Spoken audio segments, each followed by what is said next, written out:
Hi friends, అందరికీ నమస్కారం. అంజలి కథలకి స్వాగతం. కాశీ మజిలీ కథలు 101వ భాగం. జంగమదేవర కథ. తెల్లారి 8 గంటలకి ముహూర్తం. రతిని పెళ్లి చేసుకోవటానికి సుకుమారుడు మహావైభవంగా ఊరేగాడు. వీర్యవంతుడిని రావద్దని సమాధానం వ్రాసి పంపడం వలన వాళ్ళు రాలేదు. మంగళవాద్యాలు ఊరంతా వినిపిస్తూ మార్మోగుతున్నాయి. పురోహితులు పెళ్లి మండపం మీద 2 పెళ్లిపీటలు వేసి మంగళ సంస్కారాలు చేస్తున్నారు. కానీ బంధువులు మిత్రులు గుసగుసలాడుకోవటం మొదలుపెట్టారు. విరతికి పెళ్లికొడుగ్గా ఎవరు నిశ్చయించారో తెలియలేదు, విడిది ఎక్కడ ఏర్పాటు చేశారో కూడా తెలియలేదు అని గుసగుసలాడుకుంటూ పెళ్లిలో చూస్తాం కదా అని సరిపెట్టుకుంటున్నారు. సూర్యోదయం అవుతూ ఉండడంతో చీకటి పోయి పక్షులు కూస్తున్నాయి. చంద్రగుప్తుడు త్వరగా స్నానం చేసి పట్టు వస్త్రాలు ధరించి మంగళ వాయిద్యాలతో రత్నాల పల్లకీని తన వెనక రమ్మని చెప్పి ఉత్తర గోపురం ఉన్నవైపు వెళ్ళాడు. బంధువులు తమను పిలవలేదు ఏమిటా అని అనుకుంటూ పల్లకీ వెంట బయలుదేరారు. రాజు ఉత్తర గోపురం దగ్గర ఆగి చుట్టూ చూస్తూ ఉండగా కంచుగంటని శంఖాన్ని పట్టుకొని నెమలి ఈకలతో అలంకరించుకొని వంటికి విభూది పూసుకొని గంధం బొట్టు పెట్టుకొని వయసెంతో ఎవ్వరూ ఎరుగునట్టువాడు ఆ నగరంలో ముష్టెత్తుకుంటూ ఉండేవాడు ఆయన ఒక జంగమదేవర అటు వస్తూ కనిపించాడు. ఆ జంగమదేవను చూడగానే రాజు గుండె జల్లుమంది. విరతి, నీకు ఎలాంటి గతి పట్టింది? నువ్వు మహారాజు కడుపును పుట్టినప్పటికీ ఈ బిచ్చగాడిని పెళ్లి చేసుకోవలసి వచ్చిందా? ఇదంతా మీ అమ్మ వల్లనే జరిగింది. నీకు విధిరాత ఇలానే ఉండి ఉంది కాబోలు. దానికి నేనేం చేయగలను అనుకున్నాడు. అన్యమస్కంగానే ఆ జంగందేవరని గౌరవంగా పల్లకి ఎక్కించి ఊరేగిస్తూ పెళ్లి పందిరి దగ్గరకు తీసుకుని రమ్మని చెప్పాడు చంద్రగుప్తుడు. భార్య దగ్గరికి వెళ్ళి జరిగిందంతా చెప్పి ఇప్పుడేం చేయమంటావో చెప్పు అని అడిగాడు. ధర్మపత్ని దుఃఖంతో, విరతి విరాగిణి, దానికి ఎలాంటి మగడైతే ఏం? వస్తుడి కంటే ఎవరైనా నయమే అని చెప్పానుగా. పోనీలేండి, మీ కోరిక నెరవేరింది. మంచివాడినే తీసుకురావాలని మీకుంటే అలాంటి ప్రతిజ్ఞ ఎందుకు చేస్తారు? పొద్దున్నే ఊళ్ళోకి వచ్చేవాడు చక్రవర్తి కుమారుడైతాడా? ఆ జంగమదేవరు మంచివాడే కావచ్చు. పరమేశ్వరుడే ఈ వేషంలో వచ్చి నా కూతుర్ని వివాహం చేసుకుంటున్నాడేమో. ఎవరి పుణ్యం ఎవరికి తెలుస్తుంది? అతడికే ఇచ్చి వివాహం చేయండి అని నిష్ఠూరంగా పలిగింది. రతికి సుకుమారుడికి పెళ్లి మహావైభవంగా జరిగింది. విరతికి సుగతుడు అనే ఆ జంగమదేవరితో గోప్యంగా పెళ్లి జరిగింది. అందుకు కారణం ఏమిటో బంధువులెవ్వరికీ తెలియలేదు. రతి కుసుడు ఇద్దరూ నీ మొగుడు జంగం, నీ మొగుడు జంగం అని పిల్లల చేత అవహేళన చేయించారు. జోగురాలు జంగము భిక్షమెత్తుకుంటూ దేశాటనం చేయండని వెక్కిరించారు. కానీ విరతి అవహేళనగా ఎవరూ మాట్లాడినా దానికి సమాధానం చెప్పేది కాదు. ఒకరోజు రతి గుర్రబండి మీద వచ్చి విరతితో, పూలతోటకి వెళ్దాం వస్తావా? నీ మొగుడు ఊళ్ళోకి వెళ్ళాడా? నీకు గంట వాయించడం వచ్చా? శంఖాన్ని ఊదగలవా? వేదాంతురాలివి కదా, నీకు సరైన వాడే దొరకళ్లే. వేదాంతానికి ఇదే ఫలం అని పరిహాసం చేసింది. దానికి విరతి, నీ మొగుడితో నువ్వు సంతోషంగా ఉండు, అదే నాకు ఆనందం. వేదాంతం అంటే నీకు పరిహాసంగా ఉందా అని వాళ్ళిద్దరూ వాదించుకుంటూ ఉండగానే రాజపత్ని వచ్చి రతిని మందలిస్తూ, నవ్విన ఊళ్ళే పట్టణాలైతాయి, ఎవరి నుదుటి మీద ఏమి రాయబడి ఉందో అంది ఎత్తుపొడుపుగా. ఒకరోజు కుసుడు సుకుమారుణ్ణి పిలిచి, బావా, ఈ జంగమదేవర వలన మనందరికీ అపకీర్తి వస్తోంది. ప్రతి సభకి వచ్చి మనతో సమానంగా కూర్చుంటాడు. మా నాన్నగారికి ఇతని మీద ప్రేమ ఉండటం వలన ఏమీ అనలేకపోతున్నాం. ఈ అవమానం నుంచి బయటపడే మార్గం ఆలోచించు అన్నాడు. దానికి సుకుమారుడు, జరగబోయే పరిణామం నీకు తెలియదేమో, విను. అయితే మీ నాన్నగారు విరతికి ఆమె భర్తకి అర్ధరాజ్యం రాసివ్వాలని నిశ్చయించుకున్నారు. అందుకే పండితుల్ని ధర్మశాస్త్రాల్ని తెప్పించి పరిశీలించారు. వారు కూతురికి ఎంతైనా ఇవ్వవచ్చని చెప్పారు. ఈ విషయాన్ని నీకు తెలియకుండా చేయటానికి నిశ్చయించుకున్నారు. లవుడి భాగాన్ని జంగమదేవరికి ఇస్తారట, తెలిసిందా అని చెప్పగానే కుసుడు విభ్రాంతుడయ్యాడు. ఏమిటి, ఈ రాజ్యం అవిరాజ్యం కదా, ఒకరికి ఇవ్వటానికి తనకేమి అధికారం ఉంది, అందుకు ధర్మశాస్త్రాలు ఒప్పుకోవు కదా అని అడగ్గా సుకుమారుడు చట్టాలు చూసే ఇవ్వటానికి నిశ్చయించారు అన్నాడు. కుసుడు ఆలోచించి, బావా, నువ్వు ఒక సహాయం చేయాలి నాకు. ఈ పని జరగకుండా ఏదైనా ఉపాయం ఆలోచించి చెప్పు. ఆ అన్నను బయటికి పంపించినట్లే వీళ్ళిద్దరిని కూడా దేశాల పాలు చేయాలి. విరక్తుడైన రాజు ఏం చేయగలడు అన్నాడు.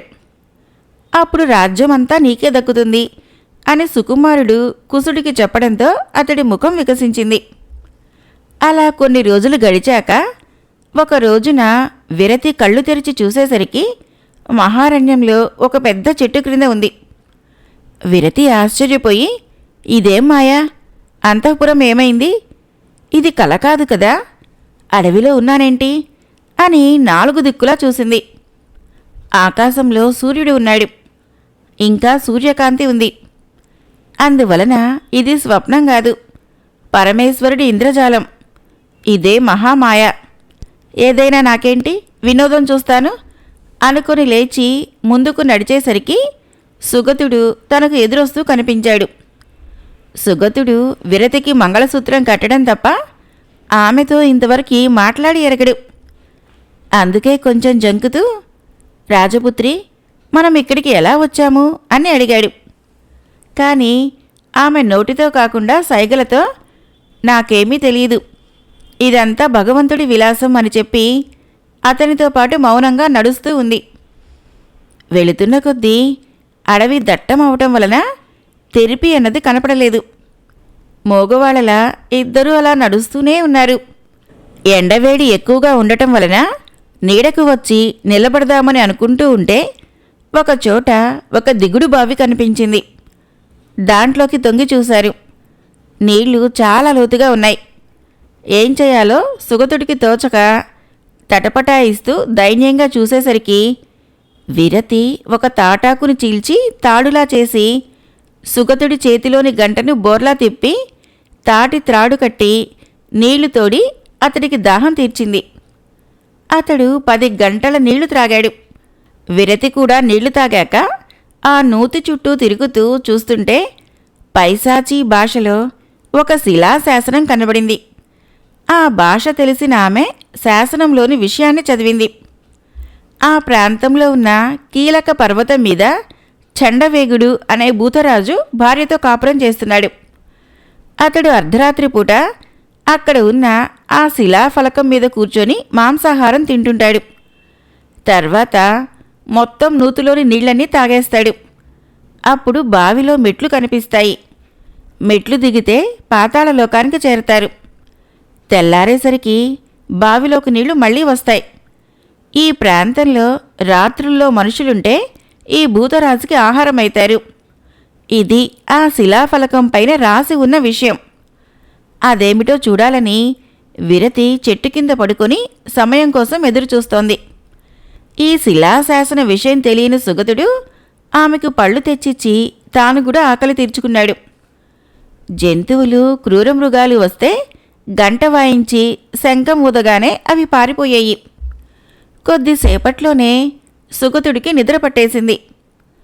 విరతికి కొంతసేపటికి భూతాల కంపు కొట్టేసరికి, అయ్యో, నా భర్త నా వల్ల కొంతైనా సుఖాన్ని పొందకపోయినా నమ్మకంగా నా వెంట తిరుగుతున్నాడు, నన్నేమీ బలాత్కరించడు, నా చావు గురించి విచారం లేదు, ఆ భూతం నన్ను చంపి ఇతన్ని వదిలేస్తే సంతోషిస్తాను, ఈ శిలాశాసన విషయాన్ని చెప్పి ఉంటే బాగుండేది, పాపం గాఢ నిద్రలో ఉన్నాడు, భూతం చంపుతుందేమో, నేను ఎంత పాపాత్మురాల్ని అనుకున్నది.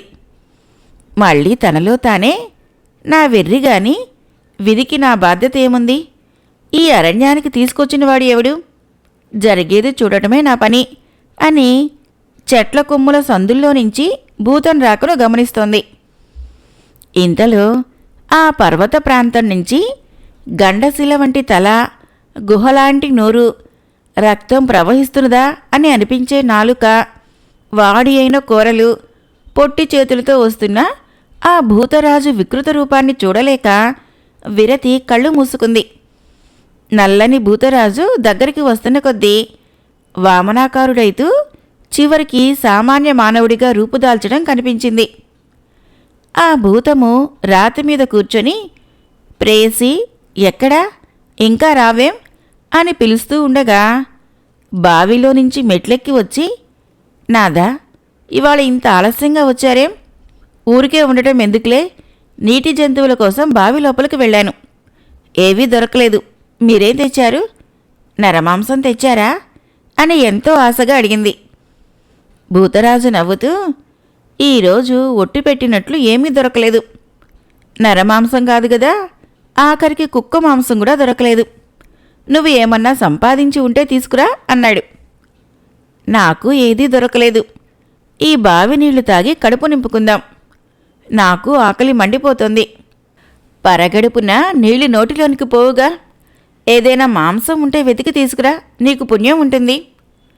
మన భయంతో ఇక్కడ ఏ జీవులు నివసించవు కదా. మీకు అంతగా ఆకలేస్తే నన్ను తినేయండి. ప్రేసి, అలాంటి మాటలు ఎన్నడూ అనకు.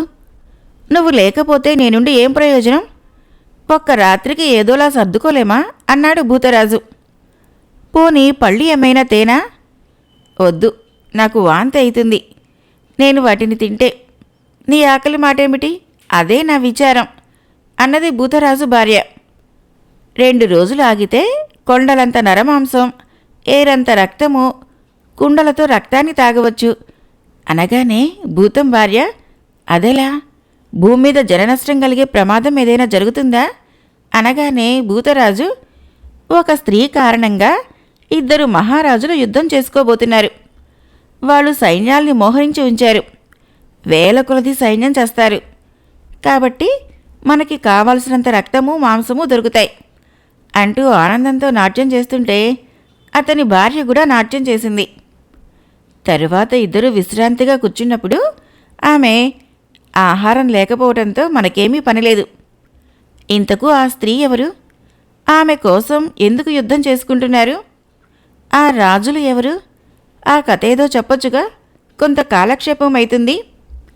కథలో పడితే ఆకలిని మర్చిపోతాము అని భూతం భార్య అనగానే భూతము, అవును నిజమే, ఇది చాలా విచిత్రమైన కథ, వినాల్సిందే అంటూ ఆకలి బాధను మర్చిపోయే విధంగా ఆ కథను చెప్పడం ప్రారంభించాడు. దేవయజసం అనే అగ్రహారంలో యజ్ఞయాగాదులు విరివిగా చేసిన వేదాంగవేత్త అయిన అగ్నివర్మ అనే బ్రాహ్మణుడున్నాడు. స్తోత్రియుల్లో ఉత్తముడని పేరు పొందిన అతడికి లేక లేక వార్ధక్యం సమీపిస్తూ ఉండగా ఒక కూతురు పుట్టింది. ఆమెకు సురస అని పేరు పెట్టాడు. ఆమెకు యుక్త వయస్సు రాగా ఆమె మిక్కిలి చక్కనిది కావటం వలన అన్ని విధాలా తగిన వరుడినిచ్చి పెళ్లి చేయాలని ఆలోచించసాగాడు ఆ తండ్రి. ఒక్కతే కూతురు, అదీగాక చాలా కాలానికి జన్మించినందువల్ల అధిక ప్రయత్నం చేసి ప్రవరుడు అనే విప్రకుమారుడికిచ్చి పెళ్లి చేసి అల్లుడిని తన ఇంట్లోనే పెట్టుకున్నాడు. అయితే శోభనం గదిలో ఆమె సరసానికి బదులు విరసగుణం ప్రదర్శించి మంచం దిగి తలుపు మూలకు పోయేసరికి రసికుడైన ప్రవరుడి ఉత్సాహం నీరు కారిపోయింది. పురాణాలు శాస్త్రాలు తెలిసిన బాలాకుమారి కావటంతో బెదిరించి తొలి రాత్రి సరిపుచ్చుకున్న మరుసటి రాత్రి కూడా ఆమె ప్రవర్తించిన తీరు ప్రవరునికి కోపం తెప్పించింది. మాట్లాడటం మానేశాడు. చెలికత్తలకి ఇది తెలిసి సురస తల్లికి చెప్తామన్నారు.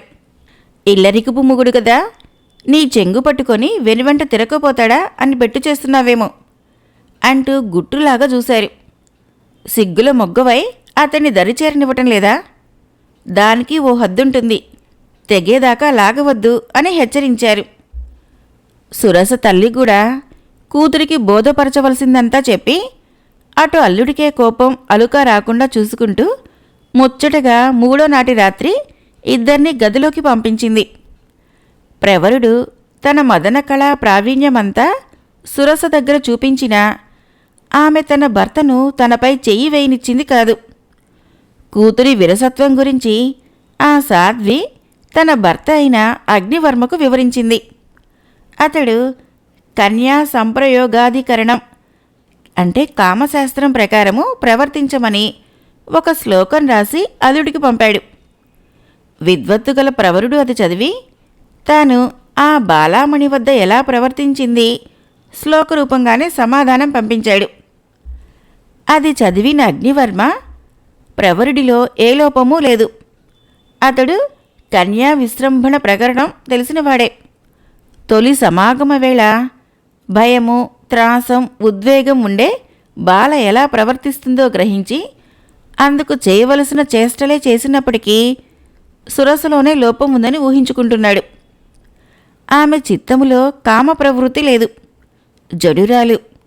కొన్నాళ్ళు భర్త సంపర్కం దూరం చేయాలి అంటూ జలముంచక తీసినట్టి చందము సుమతి అనే వచనం ప్రకారము స్త్రీకి వలపు దానంతటదే పుట్టకపోతే నీళ్లు లేకుండానే గంధపు సాన మీద గంధం తీసిన చందంగా అవుతుంది.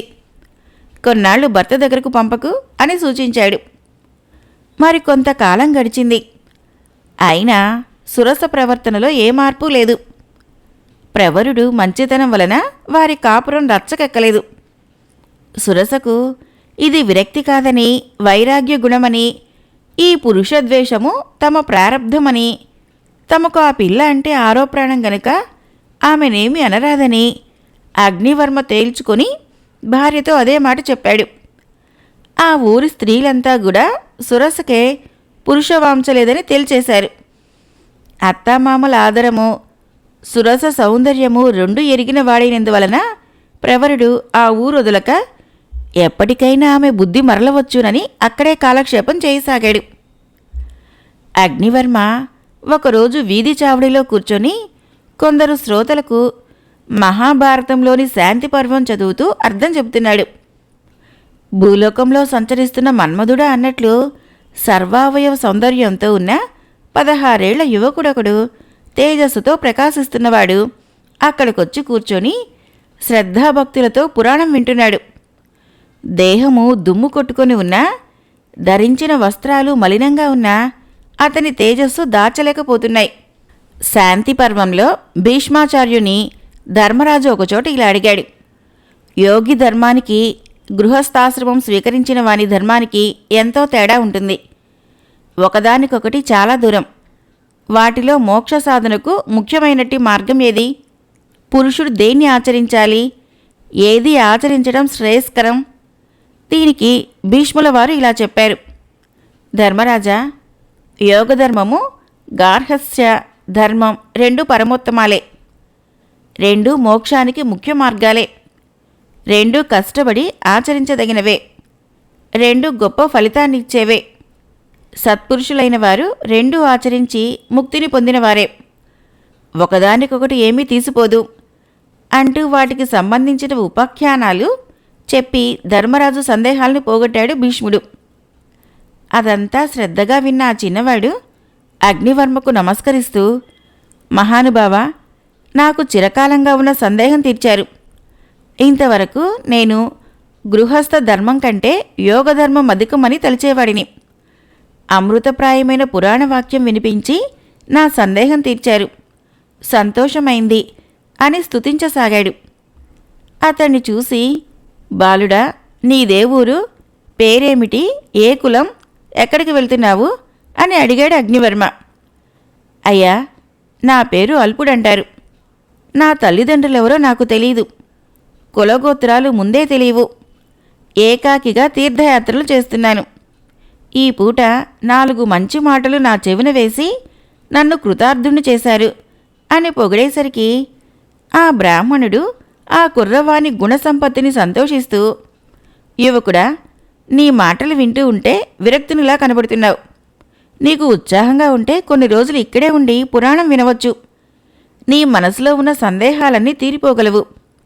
మా ఇంట్లో భోంచేస్తూ నీకు నచ్చినన్ని రోజులు ఉండు అని చెప్పేసరికి అల్పుడు సంతోషిస్తూ, శ్రీశుకుడు వంటి వాడు అని చూసేవారికి తోచేలా కొన్ని రోజులు వారింట గడిపాడు.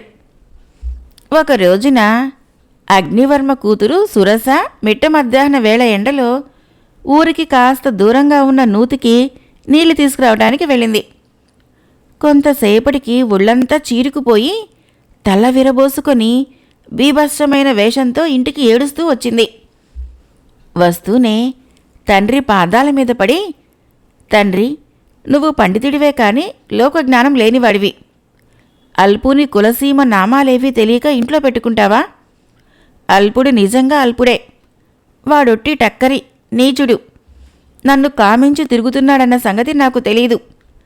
నేను బిందె తీసుకుని మంచినీటి బావికి పోగా నా వెనువంట వచ్చి నేను నీళ్లు తోడుతుంటే, జవ్వని, నువ్వు మృదువైన దానివి, నీళ్లు తోడితే నీ చేతులు కందిపోగలవు, నేను తోడుతాను, చేదనివ్వు అని అడిగాడు. నేను ఆ మాట విని విశ్వాసానికి అలా అంటున్నాడేమో అనుకుని, తమ్ముడా, వద్దు, నాకు ఇదేమీ శ్రమ కాదు, ఎండలో వచ్చావేం, ఇంటికి వెళ్ళు అని చెప్పాను. వాడు కదలక అటు ఇటు చూస్తూ ఎండలో ఇతరులెవరూ లేకపోవటం గమనించి, యువతి, నీకు భర్త ఉన్నా అతడంటే ఇష్టం లేదని విన్నాను. ఇంత అవయవ సంపద ఉన్నదానివి నిరుపయోగంగా ఉపవాసాలతో ఈ యవ్వనాన్ని పాడు చేసుకుంటావేం? నిన్ను చూస్తూ ఉంటే నాకు హృదయం జాలితో నిండిపోతోంది. యవ్వనం అనే దశ గడిచిపోతే తిరిగి రానిది కదా. ఈ పరువం ఇలా వృధా కావాల్సిందేనా అని ఏమేమో అసందర్భ ప్రేలాపనలు ప్రేలి తుదకు తనతో సుఖించవలసిందిగా చెప్తూ దగ్గరకు వచ్చి కౌగిలించుకోబోయాడు. తండ్రి, ఆ పైన అతడు ఏం చేశాడో నేను నీతో ఏమని చెప్పను? కొప్పు పట్టుకున్నాడు, నడుం పట్టుకోబోయి నా చేతులు చిక్కించుకున్నాడు. దగ్గరలో ఎవరూ లేరు. చివరికి ఎలాగో పెనుగులాడి వాడి చేతి పట్టు తప్పించుకొని పారిపోయి వచ్చాను. నా ఒళ్ళంతా ఇలా చీరుకుపోయిందో చూడు. నా ప్రారబ్ధం కాకపోతే పరపురుషుడి వల్ల ఇంత అవమానం పాలయ్యాను. ఎందుకీ దేహం కాల్చనా అని ఏడవసాగింది. ఆ మాటలు విని అగ్నివర్మ, ఆ ఏమిటే, అల్పుడు ఇంత ఘాతకానికి తలపడ్డా? అవురా, ఎంత టక్కరి. భారతం వింటూ వేదాంత గోష్ఠికి వచ్చినప్పుడు కళ్ళ నుంచి ఆనంద బాష్పాలు రాలుస్తాడు. సెహ్బాష్ అల్పుడా, గురుపుత్రినే కామించడానికి సాహసించావా, కృతజ్ఞుడా అని తిడుతూ, తల్లి, ఈ ఎండలో ఒంటరిగా అంత దూరం నీటి కోసం వెళ్ళావెందుకు? నువ్వు వెళ్ళినట్లు మీ అమ్మకైనా తెలుసా? సరేగాని వాడెక్కడున్నాడో చెప్పు, వాడినిప్పుడే అధికారికి అప్పగిస్తాను అని అడగ్గా, తండ్రి, వాడు నన్ను పరాభవించి నా చేత తిట్లు తిని ఆ తోటలోకి ఎటో పారిపోయాడు, ఆ ప్రాంతంలోనే ఉండి ఉంటాడు అని సురస చెప్పడంతో కొందరు విద్యార్థుల్ని వెంటబెట్టుకొని దుడ్డుకర్రతో సహా ఆ తోటల వైపు వెళ్ళి నలుదిక్కులా వెతికాడు. ఒక పొలంలో చెట్టు క్రింద కూర్చొని ఏదో ధ్యానం చేస్తున్న వాడిలా నటిస్తున్న అల్పుని చూసి అగ్నివర్మ కోపావేశంతో, కృతజ్ఞుడా, ఇన్ని రోజులు మా ఇంట్లో తిని చివరికి నా పుత్రికనే చెరబట్టాలని చూస్తావా? చీచి, నీ ముఖం చూస్తేనే పాతకం చుట్టుకుంటుంది. మన్మధుడి వంటి భర్త ముఖమే చూడలేదు. అది ఆజన్మ బ్రహ్మచారిణి. నా కూతురి నియమనిష్టలు నీకేం తెలుసు? నిన్ను వరచి వస్తుందనుకున్నావా మూఢ? నీ నక్క వినయాలు చూసి నీవు విరక్తుడివి అనుకున్నానురా ద్రోహి అని చాలా నిందావాక్యాలు పలికినా అల్పుడేమీ మాట్లాడక తలదించుకొని ఏడవసాగాడు. బెల్లం కొట్టిన రాయిలా మాట్లాడికి ఏడుస్తున్నావా అని దుడ్డుకర్రతో వాడి నెత్తిమీద కొట్టేసరికి గాయమై రక్తం కారసాగింది. వెంట వచ్చిన విద్యార్థులు భయపడుతూ ఆ రక్తాన్ని అద్ది పట్లు వేసి ఎలాగో అది కప్పిపుచ్చారు. అప్పటికి అల్పుడు నోరు తెరిచి మాట్లాడక పళ్ల బిగువున బాధ బిగబట్టాడు. అగ్నివర్మ ఆనతి మీద విద్యార్థులు అతని రెక్కలు పట్టుకొని గ్రామాధికారి దగ్గరకు తీసుకొని పోయి వాడు చేసిన అపకారమంతా చెప్పి వాడికి తగిన శిక్ష వేయవలసిందిగా కోరారు. ఆ గ్రామణి తన బుద్ధిబలమంతా వినియోగించి ఆ ఫిర్యాదు విచారణ చేసి ఊగిసలాడి చివరికి ఏం చేయాలో తోచక ఏదో తీర్పు రాసి తన పై అధికారి అయిన మండలాధిపతి దగ్గరికి పంపించాడు. మండలాధీశుడు కూడా ఆ నేరారోపణ అంతా విచారించి కర్తవ్యం తోచక అప్పుడు అక్కడ ప్రభువుగా ఉన్న దేవవర్మ అనే రాజుగారి దగ్గరికి పంపించాడు. ఆ దేవవర్మ ఒక సామంతరాజు. మణిచక్రం అనే నగరానికి అధినాయకుడు, న్యాయధర్మ పరిరక్షకుడుగా కీర్తి ప్రతిష్టలు ఉన్నవాడు. అగ్నివర్మ చేసిన ఫిర్యాదును మంత్రి ఆ సామంత ప్రభువుకు నివేదించాడు. ఇదో వింత తగువు. గ్రామాధికారి, మండలాధీశుడు ఇద్దరూ నిజానిజాలు నిర్ణయించడంలో ఊగిసలాడి న్యాయ నిర్ణయంలో పొరపాటు జరుగుతుందేమోనని, అందువలన తమరెక్కడో కోపగిస్తారోనని ఇక్కడికి పంపించారు అని మంత్రి చెప్పడంతో దేవవర్మ దాని పట్ల ఆసక్తి కనపరిచి వివరాలు చదవమన్నాడు. మంత్రి అదంతా వాది అపరాధుల మధ్య జరిగిన సారం యావత్తూ చదివి చివరగా అపరాధి నేరం ఒప్పుకున్న తీరును ఇలా చదివి వినిపించాడు. నర, మృగ, పశు, పక్షి, క్రిమి కీటకాదుల కంటే అల్పుడిననే భావంతో నేనే ఆ పేరు పెట్టుకున్నాను. ఆ బ్రాహ్మణుణ్ణి తండ్రి అని పిలుస్తున్నాను. ఆ తర్వాత విషయం నేను చెప్పలేను. యవ్వనము ఎన్ని వికారాలైనా కలిగిస్తుంది. దైవం ఎలాంటి బుద్ధి అయినా పుట్టిస్తుంది. సురసలో ఏ దోషమూ లేదు. నన్ను తప్పక శిక్షించవలసిందే అని దీనిలో ఉంది ప్రభు. దేవవర్మ సాలోచనగా చూస్తూ, మరి వాళ్లకు సందేహం ఎందుకు కలిగినట్లు? స్త్రీల కంటే పురుషులే చాంచల్యం కలిగిన వాళ్ళు. కులగోత్రాలు దాచి మారుపేర్లు పెట్టుకొని దుర్జనులు కొందరు కపటంతో తిరుగుతూ ఉండవచ్చు. కనుక ఈ అభియోగాన్ని మొదట్నుంచి పునః విచారించగాని ఏ తీర్పు చెప్పకూడదు. అందర్నీ పిలిపించు. మన రాజ్యంలో బ్రాహ్మణుడన్నవాడు బాధపడకూడదు. అతడికి మనోవేదన ఎవరు కలిగించినా క్షమించను. 3 రోజుల్లోగా అందరూ ఇక్కడ హాజరులో ఉండాలి అన్నాడు. 3వ నాటి ఉదయానికి అందరూ ప్రభు ఎదుట రప్పించబడ్డారు. అదొక విచిత్ర అభియోగం కనుక ప్రజలు కూడా తీర్పుని వినాలన్న ఆసక్తితో అధిక సంఖ్యలో వచ్చారు. దేవవర్మ మొట్టమొదటే అల్పుణ్ణి ప్రవేశపెట్టమన్నాడు. అతడక్కడికి వచ్చి నమస్కరించాడు. నువ్వెవ్వరివి అని అడగ్గా అతడు శ్లోక రూపంలో సమాధానం చెప్పాడు. దానికి అర్థము, నేనెవరినని చెప్పను, అహంకరించలేను. ఈ దేహం నాది కాదు. ఈ బుద్ధి, ప్రాణం, అంతరంగం ఏవీ నావి కావు. ఈ బహిరాత్మకు ఏ పేరైనా ఉండవచ్చుగాక. నేను శివుణ్ణి అన్న అల్పుడి మాటలకు ఓహో, వీడెంత ప్రగల్భంగా మాట్లాడుతున్నాడు అనుకుంటూ అతన్ని పరీక్షగా చూశాడు. చూడ చక్కని రూపం అతడిది అనుకున్నాడు కూడా.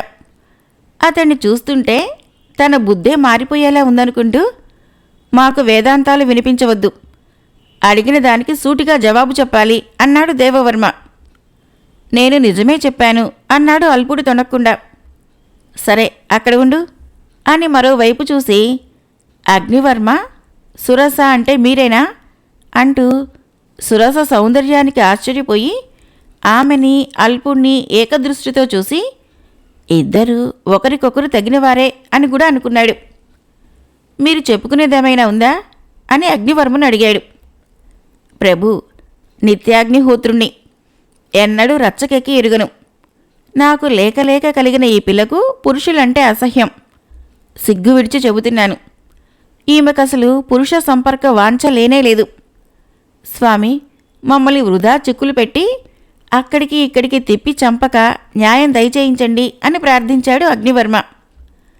అందుకే కదా ఈ విచారణ అన్నట్లుగా చూసి, బ్రాహ్మణ శ్రేష్ఠులు, తమకు తెలియందేముంది, సాక్షి అంటే అని అడిగిన ప్రభువుకు కళ్ళారా చూసినవాడు అని సమాధానమిచ్చాడు అతడు. సరే, మీ కూతుర్ని అల్పుడు కోరుతున్నప్పుడు చూసిన వాళ్ళెవరైనా ఉన్నారా? అది అబద్ధం ఆడదు అన్నాడు అగ్నివర్మ. అంతేగాక దాని మాట శిలాశాసనమే. నేను కూడా ఎన్నడూ అబద్ధం ఆడి ఎరుగును. కనుక శిక్షాస్మృతిలో చెప్పినట్లుగా చేతులు ఖండించి వాడికి ఆ శిక్ష విధించండి, అదే నేను చెప్పేది అన్నాడు. దానికి దేవవర్మ, అల్పుడా, నువ్వేమంటావు అని అడిగాడు. న్యాయశాస్త్రం చెప్తున్న దాన్ని బట్టి అపరాధికి శిక్ష విధించండి అన్నాడు అతను. నువ్వు తప్పు చేశావా అని తిరిగి అతన్ని ప్రశ్నించాడు ఆ ప్రభువు. సందేహం దేనికి? ఎందుకు చేశావు? ప్రారబ్ధం కొద్దీ. నిన్ను దండించాల్సిందేనా? సందేహం దేనికి? అప్పుడు సురస వైపుకు తిరిగి, అమ్మా, ఇతడు నిన్ను కామించినట్లు ఒప్పుకుంటున్నాడు, నిజమేనా అని అడిగాడు దేవవర్మ. నిజమే అని తలదించుకుంది ఆమె. ఎలా కామించాడో చెప్పు. అగ్నివర్మ కలుగజేసుకుంటూ, మీరు అలా అడిగితే సభలో ఏ స్త్రీ అయినా ఎలా సిగ్గు విడిచి చెప్తుంది? దానికి జరిగిన పరాభవము అది ఏకాంతంగా నాకు చెప్తుంటే నాకే వణుకు వచ్చింది అన్నాడు. జరిగింది చెప్పక తప్పదు, అందులోనూ సాక్ష్యం లేనప్పుడు అన్నాడు రాజు. భయపడకుండా నిజం చెప్పు తల్లి అని కూతురికి చెప్పాడు అగ్నివర్మ. తల వంచుకునే ఉన్న సురస నేను నూతికి పోతుంటే ఈల వేసి నిలబడమని పిలిచాడు. నేను ఆగకుండా భయంతోనే నీళ్లు అవసరమై నూతికెళ్ళి నీళ్లు తోడుతుంటే ముద్దివ్వమన్నాడు అంది. అంతకుముందు పురాణం వింటున్నప్పుడు ఎప్పుడన్నా ఇతన్ని చూశావా అని ప్రశ్నించాడు ప్రభువు. జ్ఞాపకం లేదు అంది సురస. ఇతడు నిన్ను ఎరిగినవాడేనా? నువ్వు అగ్నివర్మ కూతురువని అతడికి తెలుసా అని ప్రభువు తిరిగి ప్రశ్నించాడు. అది నాకేం తెలుసు, ఎరగబట్టే వెంట వచ్చాడేమో. సరే, అతడు ముద్దివ్వమన్నాడు, నువ్వేమన్నావు? నీచా, నా శీలం తెలుసుకోకుండా అలా అంటావా? నిన్న ఏం చేయిస్తానో చూడు అంటూ వచ్చి మా తండ్రి గారితో చెప్పాను అంది సురస. కౌగిలి మాట కూడా చెప్పు అని అందించాడు అగ్నివర్మ. మీరు మధ్యలో మాట్లాడరాదు భూసురోత్తమా, ఇది న్యాయ విచారణలో విధి. నాతో చెప్పింది, అందుకని జ్ఞాపకం వచ్చింది. గ్రామాధికారి దగ్గర కూడా చెప్పగా అతడు రాశాడు అందులో చూడండి. మీరు ఛాందసులు, ఏ మాట అనాలో ఏది ఎక్కడ అనకూడదో మీకు తెలీదు, ఊరుకోండి అని అగ్నివర్మను వారించి ప్రభువు సురస వైపుకు తిరిగి, పుత్రి తర్వాత ఏం చేశావు అని అడిగాడు. జ్ఞాపకం వచ్చింది, నేను ఇంటికి పోతూ ఉండగా అడ్డం వచ్చి కౌగలించుకోబోయాడు, తప్పించుకోబోయాను. అప్పుడు అక్కడ ఎవ్వరూ లేరా అని అడిగాడు ప్రభువు. లేరంది సురస. నీ భర్తకు నువ్వంటే ఇష్టమేనా అని ప్రభువు ప్రశ్న. ఇష్టమే అని సురస సమాధానం. మరి నీకు ఆయన మీద ప్రేమ ఇష్టం అని రాజు ప్రశ్నించగా తనకు తన భర్త మీద ఇష్టం ఉన్నది లేనిది సురస చెప్పలేదు. అప్పుడా దేవవర్మ, ఈ చక్కనైన చిన్నదానికి ఆ సుందరాంగినిపై మోహం జరించింది కాబోలు. ఈమె మాటల్లోనే ఏదో వ్యత్యాసం తోస్తోంది. అల్పుడికేమీ భయం లేనట్లుగా ఉంది. అన్నిటికీ అవుననే అంటున్నాడు. చాలా విరక్తుడిగాను విద్వాంసుడిలాగాను కనిపిస్తున్నాడు. ఏదీ నిశ్చయించడానికి మనసు పోవటం లేదు. వీళ్లలో నిక్కంగా అపరాధి ఎవరో తెలిస్తే గాని శిక్షించకూడదు అని మళ్లీ రేపు విచారణ ఉంటుంది అని చెప్పి అప్పటికి సభ చాలించి అంతఃపురానికి వెళ్ళిపోయాడు దేవవర్మ. కాశీ మజిలీ కథలు 101వ భాగం సమాప్తం. ఫ్రెండ్స్, నా కథలు నచ్చినట్లయితే మన ఛానల్ని తప్పకుండా సబ్స్క్రైబ్ చేయండి, లైక్ చేయండి, షేర్ చేయండి, కామెంట్ చేయండి. Thank you.